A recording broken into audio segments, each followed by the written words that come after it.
चलिए देखें, तो एक्सरसाइज का 1.5 क्वेश्चन से स्टार्ट करेंगे हम लोग आज वापस, है ना। सवाल क्या बोला है, solution A solution of glucose in water is level as 10% weight by weight. What would be the molality and mole fraction of each component in the solution? If the density of the solution is 1.2 gram per ml, what shall be the molality of the solution? मतलब तुमसे पूछ रहा है तीनों चीज में क्या क्या पूछा तुमसे, मोलैलिटी पूछा, मोल फ्रैक्शन पूछा और क्या पूछा है, मोलैलिटी और क्या, मोल फ्रैक्शन। अब जब स्टेटमेंट पे आते हैं, जब स्टेटमेंट पे आओगे तो बोला है कि ग्लूकोज जो है वाटर में लेवल्ड है 10% वेट बाई वेट, ठीक है। तो 10% of C6H12O6 means 10% weight by weight of glucose means 10 gram of glucose is present in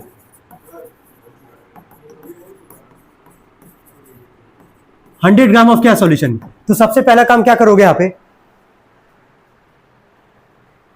वापस करवा रहे हैं, 10 ग्राम ऑफ जो ग्लूकोज होगा प्रेजेंट होगा किसमें, 100 ग्राम ऑफ क्या सॉल्यूशन में। अब इसकी मदद से यहाँ पे तुम तीन चीज लिख सकते हो, क्या क्या लिख सकते हो, सॉल्व किए तो बताते जाना। मास ऑफ सॉल्यूट कितना ग्राम दिख रहा है, 10 ग्राम, है ना। मास ऑफ सॉल्यूशन कितना दिख रहा है हम लोग को, 100 ग्राम।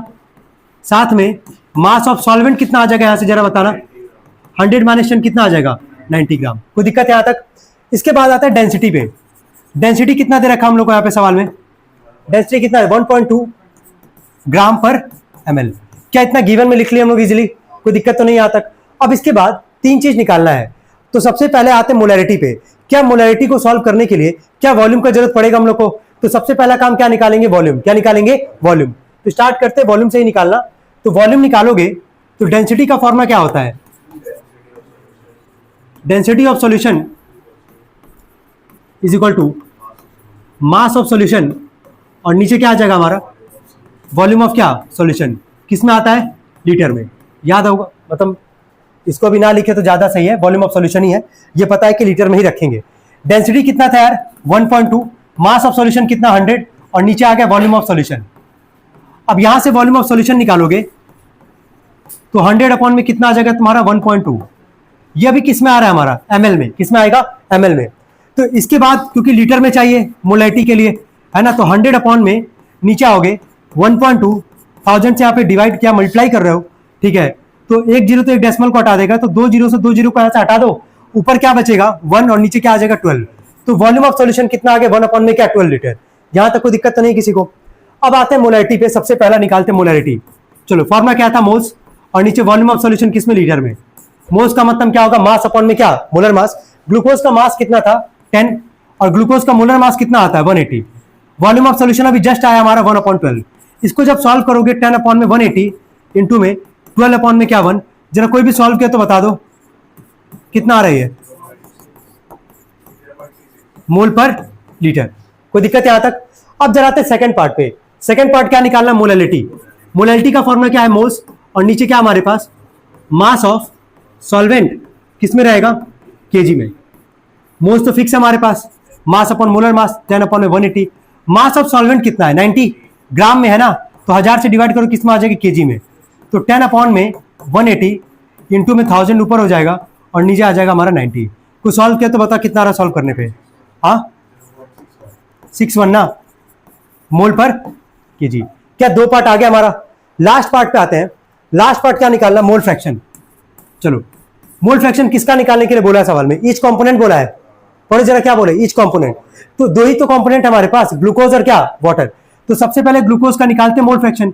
अगर ग्लूकोज का मोल फ्रैक्शन निकालोगे तो ऊपर किसका मोल रखोगे, ग्लूकोज का, C6H12O6, और नीचे किसका किसका मोल रहेगा, ग्लूकोज का प्लस वाटर का। चलो ग्लूकोज का मोल हो गया 10 अपॉन में 180, नीचे आओगे 10 अपॉन में 180। वाटर का मोल कैसे निकालेंगे, वाटर का मास कितना आ जाएगा 90, और वाटर का मोलर मास 18। चलो पूरा सॉल्व करके कोई बताओ कितना आ रहा है, 0.01। क्या इसके बाद मोल फ्रैक्शन वाटर का भी निकल के आ जाएगा।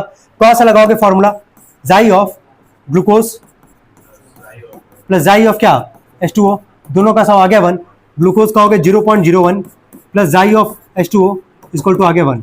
तो जाई ऑफ H2O कितना निकल के आ गया यहाँ से, 1 माइनस 0.01 कितना आएगा, 0. यही आ रहा है सबका।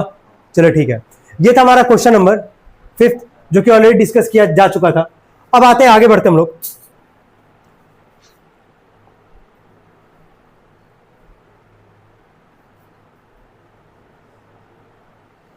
चलिए क्वेश्चन नंबर 7 पहले करते हैं हम लोग। क्वेश्चन नंबर 7 भी एक बार हो चुका है, एक बार चलो एक बार और कर लेते हैं, कोई दिक्कत नहीं है। 7th ही किए थे ना हम लोग शायद लास्ट, चलो 7 भी कर लेते पहले। बोला solution is obtained by mixing 300 gram of 25% solution and 400 gram of 40% solution by mass, calculate the mass percentage of the solution. तो याद आ रहा होगा मास परसेंटेज कैसे निकालते थे, ऊपर किसका रखोगे मास, सॉल्यूट का, और नीचे मास ऑफ क्या, सॉल्यूशन। तो ध्यान देना टोटल मास कितना है हमारे पास, एक 300 और एक 400, कितना आ जाएगा, नीचे कितना आ जाएगा 700, 700 है ना। तो मास परसेंटेज क्वेश्चन 7 है 1.7, मास परसेंटेज निकालोगे कितने का कितना परसेंट था, जरा बोल देना एक बार। 300 का कितना है, 300 का 25%, 25 अपॉन में 100, और 400 का कितना है, तो 40 अपॉन में क्या 100, और नीचे टोटल मास ऑफ सॉल्यूशन यानी कि 300 प्लस 400 और इंटू में क्या कर लोगे 100, क्योंकि परसेंटेज के लिए कर रहे हम लोग यहाँ पे सॉल्व। ये तो कट जाएगा, ये 2 से 2 जीरो चला जाएगा, 25 3 से कितना आ जाएगा, ये 75, यहाँ भी 160 और नीचे इंटू में क्या 100, हो जाएगा सॉल्व। कितना आ रहा था जरा बताना, कितना परसेंट आ रहा है, 33 पॉइंट, ठीक है यही आ रहा है। चलो ठीक है, ये था क्वेश्चन नंबर 1.7। हम लोग आते हैं क्वेश्चन नंबर 8 पे, है ना। 8 से हम लोग को करना है आज, 8 से स्टार्ट करते करना। चलो सब लोग पहले सवाल पढ़ें और एक बार ट्राई करें। Question number 8,